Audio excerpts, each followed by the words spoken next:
The problem has been a trust deficit. He has to test his majority in parliament. That's why he has entered some form of negotiations with the opposition. Nothing concrete as yet. But the concern is that he has only been able to gather the same crop and with the same position. It was considered a failed government and has reappointed these people in the same place and given another 100 days. We say, wait, you have given them 500 days and you can see the decline, both in terms of handling COVID and economic issues. And now you're giving another 100 days. So there is a growing resentment and frustration on the part of the general public. That said, unity is absolutely critical. Can this new administration expect the cooperation of your party, sir? Well, I must commend him. At least this is the first time in recent years that the Prime Minister has taken that initiative, inviting us and entering into a form of negotiations to focus purely on COVID-19 and the economy. But afterwards, then the appointment of the cabinet was, of course, a major frustration. To me, quite a disaster. But notwithstanding, the negotiations are continuing.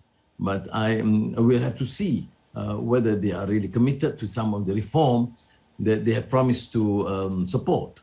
You have tried to reform Malaysia's race-based politics. Do you think this is still a problem? Do you think it is still deeply rooted in the Malaysian political psyche? And what would it take to change it? It is a moral imperative, Shri. You know that it is not an issue of choice. It is a necessity. You can't continue with discriminatory practices. I'm concerned because the so-called discrimination does not actually benefit the general Malays. It would only benefit the Malay elites. You have enriched them. Many of them are billionaires, and the elites, political and business elites, compromise various core values and principles at the expense of the Malay masses.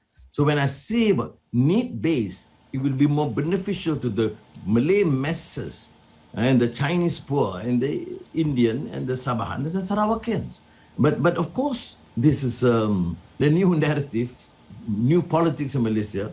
It takes a lot of effort. We are not dealing only with the urban, suburban crowd. We have to then penetrate the rural masses. It will be challenging. Had I taken basically a purely the old school Malay base, I think my popularity will be clearly enhanced, increased in the rural sector. But I think we have to accept the fact that Malaysia has to mature as a country and cannot continue with the old obsolete race-based policies.